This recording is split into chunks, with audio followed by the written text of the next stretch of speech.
Hello friends, welcome to my channel. Today we are going to talk about Aquarius Ascendant and how the month of October 22 will turn out for the Aquarius Ascendant people. Now Aquarius Ascendant people have to work extremely hard all the time because Saturn is the Ascendant Lord and the life is usually very tough for Aquarius and Capricorn Ascendant people compared to all other ascendants. The advantage that Aquarius Ascendant has is that they progress very slowly, but this ascendant Lord Saturn also ensures that their fall is also not dramatic and it takes long time for them to cover both the ends of the spectrum.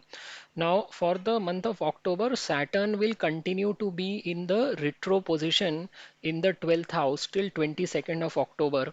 And this retro position of Saturn will create a pressurized situation for you on the mental dimension.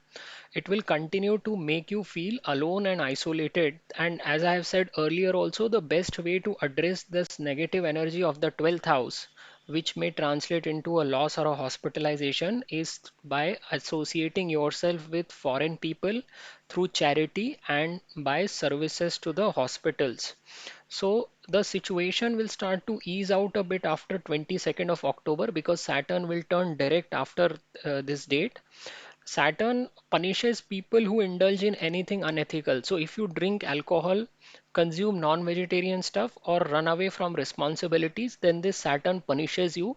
And this condition applies specifically to Aquarius and Capricorn ascendant people because Saturn is the ascendant lord for both the ascendants. We will take one look at Venus. Venus is migrating into the 8th house along with Sun and Mercury till 18th of October. So the first 18 days of October are going to be very hard for Aquarius ascendant people because Venus is both the house lord of 4th and the ninth houses and is also a highly beneficial planet for the Aquarius ascendant people. Venus will migrate to the ninth house on 18th of October, and this will provide you an opportunity to move to a foreign country between 19th of October to 23rd of November. Prior to this, Venus, Mercury, Sun are getting combined in the 8th house where Venus is in the debilitated sign, but this debilitation is going to be cancelled by Mercury, which is in its own house, which would mean that you will see some kind of association with the family members of your spouse. This association may come through a family function or get together may happen through other means, but it is very critical that you acknowledge and respect the advice of the family members of your spouse. Venus is highly benefic, and all the Aquarius ascendant people get benefited from the females in their lives. Improvement in marriage life is seen in the later half of the month, starting from 19th of October to the end of the month. Seventh house Lord Sun is going to transit through the 8th house till 15th of October, and from that later on 16th of October onwards it is going to transit into the ninth house. Ninth house has Libra as a sign, and Libra is considered the debilitated sign for Sun. The good part is that 2 days later, Venus will join Sun in the ninth house and it will cancel the debilitation of Sun. So, this is going to create an excellent situation for people who have their own businesses because the seventh house lord will provide extremely good result in the ninth house. Any kind of a business that is being run will be very very helpful for the Aquarius ascendant people. The peculiar part about Aquarius ascendant is that the seventh house is occupied by Leo, which happens to be the sign of Sun, and Sun and Saturn are considered to be the staunch enemies. As a result, Aquarius ascendant people have to always keep on praising their spouse, and most of the time they get involved in the ego issues or ego clashes with their spouse. Most of the times they get an egoistic spouse, and as a result this becomes a big concern area for Aquarius ascendant people. So marriage wise they have to make a lot of adjustment because their spouse always tries to dominate on them. Also look at Mercury. Mercury is going into the 8th house and it is going to stay here till 25th of October. Mercury is the owner of 5th house and 8th house for Aquarius ascendant people, and 5th house lord transitioning through the 8th house would mean that all the significations that are associated with 5th house. So whether you are into education, you are a student yourself, you are an artist, involved in any creative kind of a work or you are a speculator, month of October is not going to be of any favor to you. It is strongly advised that you remain cautious if you happen to pursue any of these activities as a profession. Situation will start to improve after 25th of October because Mercury is going to then transit into the ninth house and it will be in the sign of a friend which is Venus. But the whole of month, because Mercury moves here on 26th of October, students as well as all the people who have the fifth house significators as their professions will continue to face tailwinds in the month of October. We will also have a look at Jupiter. Jupiter is the second house and 11th house lord and is considered a very important planet for Aquarius ascendant people because it owns both the houses of wealth. In October also, Jupiter, although is transitioning through its own house in the second house, it is going to transit through the star of Saturn. So you will continue to see an opportunity to earn from foreign entities. This Jupiter will also protect your job and workplace because it is going to aspect the house of service as well as your career through the fifth and ninth aspect. Now, there are also certain dates when people need to be very cautious, and these are the dates when moon passes through your 6th, 8th, and 12th house. So, for Aquarius ascendant people, these dates are 4th and 5th of October, 18th and 19th of October. You need to be very careful about your health in between 18th and 19th October and 23rd and 24th of October. So, try not to take any crucial decisions in these 6 days. Overall, if you look at how October month is going to be, it all depends on how you address the negative energies of the 12th house. If you involve yourself in any kind of a charitable work or associate yourself with the foreign entities, this will turn out to be a good time for you. People of Aquarius ascendant are definitely going to get a chance to go to a foreign country after Venus moves into the ninth house.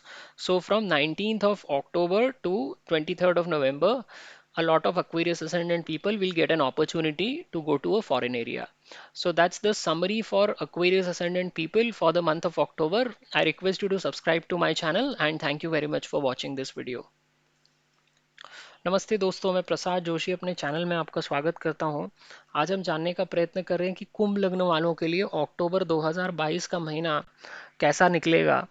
सबसे पहले हम लोग लग्नेश की बात करते हैं। कुंभ लग्न और मकर लग्न दोनों के लिए लग्न स्वामी शनि बनते हैं और शनि इस समय कुंभ लग्न वालों के लिए 12वें भाव से भ्रमण कर रहे हैं और वो वक्री अवस्था में है। देखिए, ये शनि के जो रूल्ड दोनों लग्न होते हैं, यानी कि कुंभ लग्न और मकर लग्न, इन लोगों को बहुत कड़ा परिश्रम करना पड़ता है अपने जीवन में। लाइफ इन दोनों लग्न वालों के लिए बहुत मुश्किल है कंपेयर टू बाकी अदर साइंस के, क्योंकि शनि लग्न स्वामी होने की वजह से इनकी जिंदगी भर कड़ी परीक्षा लेता है, इनको बहुत मेहनत करवाता है। और जितने भी लोग मेहनत करते हैं वो लोग ही जीवन में आगे बढ़ते हैं। यहाँ पे शनि 12वें भाव से भ्रमण कर रहा है, वक्री है, तो 22 अक्टूबर तक ये शनि आपके ऊपर मानसिक दबाव बनाने का काम करता रहेगा। यहाँ पे बैठा हुआ शनि आपको अकेलापन महसूस कराएगा। शनि की नेगेटिव ऊर्जा का इस्तेमाल किया जा सकता है। आप अगर दान दे लोगों को, गरीब लोगों को खाना खिलाएं और किसी भी तरह से चैरिटी में या फिर हॉस्पिटल में अपनी सेवाएं दे जाके, तो 12वें भाव की एनर्जीज आप यूटिलाइज कर सकते हैं। फॉरेनर्स के साथ एसोसिएशन करके या खुद ही आप फॉरेन निकल जाएं तो ये सबसे बेहतरीन तरीका है शनि की ऊर्जाओं का इस्तेमाल कर लेने का। यहाँ पर शनि कुंभ और मकर लग्न वालों के लिए अगर वो कोई भी गलत काम करते हैं, यानी कि शराब का सेवन करना, मांसाहार भक्षण करना, झूठ बोलना या फिर मेहनत से घबराना, तो शनि इन लोगों की जम के पनिशमेंट देता है, इन लोगों को अच्छी खासी क्लास ले लेता है।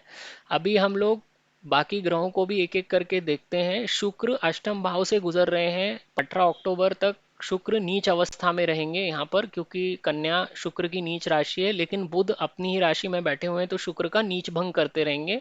18 अक्टूबर के बाद शुक्र अपने ही भाव में चले जाएंगे 19 अक्टूबर से। तो 19 अक्टूबर से लेकर 23 नवंबर तक नवें भाव का स्वामी नवम भाव से ही भ्रमण करेगा और शनि भी 12वें भाव में बैठे हुए हैं, तो ये एक बहुत स्ट्रॉन्ग कॉम्बिनेशन बनाता है व्यक्ति को फॉरेन ले जाने का। तो जितने भी लोग फॉरेन जाने का विचार कर रहे थे उनके लिए 19 अक्टूबर से 23 नवंबर का समय सबसे अच्छा रहेगा। यहाँ पे 18 अक्टूबर के पहले शुक्र जब अष्टम भाव में बैठे होंगे तो 7वें भाव से आपके पति या पत्नी को देखा जाता है, अष्टम भाव से उसका परिवार देखा जाता है, तो आपका भी एसोसिएशन अपने पति या पत्नी के परिवार के साथ आएगा और आपको उनके साथ सोशल इसमें गैदरिंग में करने का मौका मिलेगा। आप उनके साथ मीटिंग कर सकते हैं। एक ही एडवाइस रहेगी कि आप उनकी जो भी एडवाइस होगी उसको एक्सेप्ट करें और उनका किसी भी तरीके से अपमान करने से बचें। इस महीने में आपको उनके साथ केयरफुली डील करना पड़ेगा।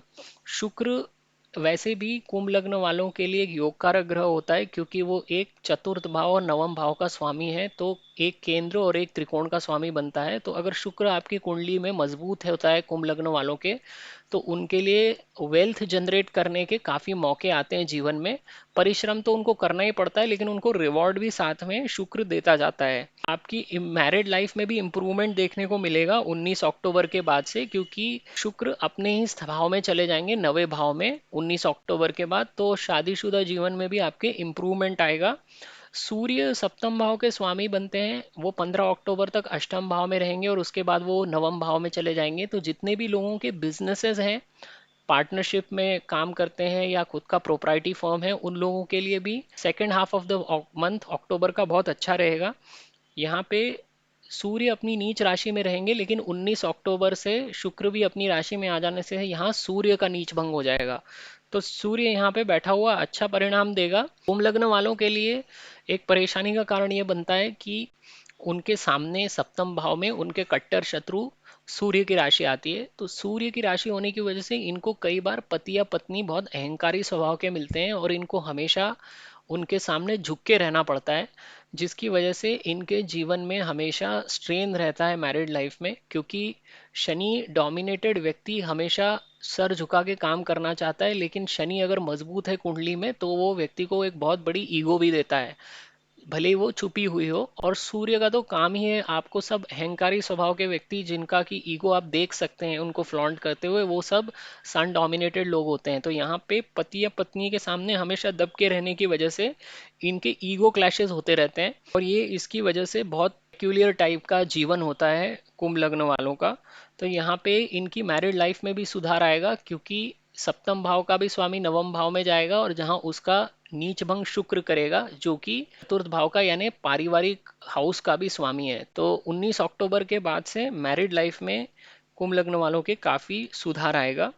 बुध अष्टम भाव में बैठे रहेंगे 25 अक्टूबर तक, और बुध पंचम भाव के भी स्वामी बनते हैं। तो पंचम भाव के स्वामी का अष्टम भाव में जाना, यानी अगर आप कोई भी प्रोफेशन से जुड़े हुए हैं पंचम भाव के, अगर आप टीचर हैं, स्पेक्यूलेटर हैं, या फिर आप आर्टिस्ट हैं, कोई भी क्रिएटिविटी से जुड़ा हुआ काम करते हैं, तो ये समय आपके लिए अच्छा नहीं है। पंचम का अष्टमेश से जाना यानी आपको इन एक्टिविटीज़ में लॉस देखने को मिलेगा, आप स्ट्रगल करेंगे। तो अगर आप सट्टेबाजी से संबंध रखते हैं तो अक्टूबर के महीने में ना बोलिए, संन्यास लीजिए, क्योंकि ये आपको अच्छा खासा चोट लगा के जा सकता है। 25 अक्टूबर के बाद बुध नवम भाव में चला जाएगा तो स्थिति में सुधार आएगा, लेकिन अक्टूबर के महीने में ओवरऑल पंचम भाव से जुड़ी हुई कोई भी एक्टिविटी से आपको फायदा होने वाला नहीं है। अगर आप स्टूडेंट भी हैं तो भी आपको अक्टूबर में बहुत ज़्यादा मेहनत करनी पड़ेगी और आपके हाथ में कुछ नहीं आएगा।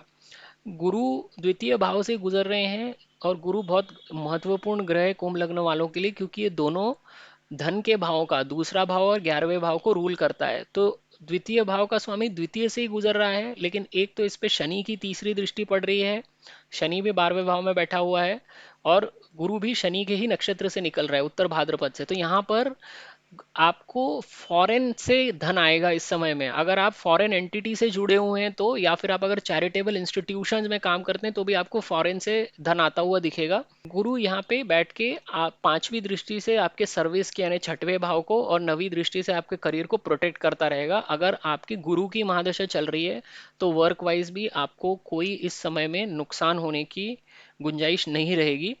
अब महीने में कुछ ऐसे दिन भी आते हैं जब आपको सावधान रहना पड़ता है। ये वो दिन होते हैं जब चंद्र आपके 6, 8 और 12 से गुजरता है। तो कुंभ लग्न वालों के लिए दिन है 4 और 5 अक्टूबर, 18 और 19 अक्टूबर। 18 और 19 अक्टूबर को अपनी सेहत का ध्यान जरूर रखिए। 23 और 24 अक्टूबर और 31 अक्टूबर, इन दिनों में सावधान रहिए और कोई भी महत्वपूर्ण निर्णय लेना टालिए। ओवरऑल अगर आप देखेंगे तो ये बिजनेस करने के हिसाब से बहुत अच्छा समय है। Second half of the month में आपको अपने पति या पत्नी के साथ अच्छा समय बिताने का मौका मिलेगा, ट्यूनिंग भी बढ़ेगी, लेकिन ये सबसे बेहतरीन समय है फॉरेन जाने के लिए। तो अगर आप इस तरह के कुछ मौके ढूंढ रहे हैं तो 19 अक्टूबर से 23 नवंबर के बीच में आपको मौका ज़रूर मिलना चाहिए बाहर जाने का, तो आप उसका लाभ उठा सकते हैं। तो ये आपकी समरी है कुंभ लग्न वालों के लिए। और अगर आपको मेरा वीडियो पसंद आए तो आप मेरे चैनल को ज़रूर सब्सक्राइब कीजिए। ये वीडियो देखने के लिए मैं आपका धन्यवाद करता हूँ।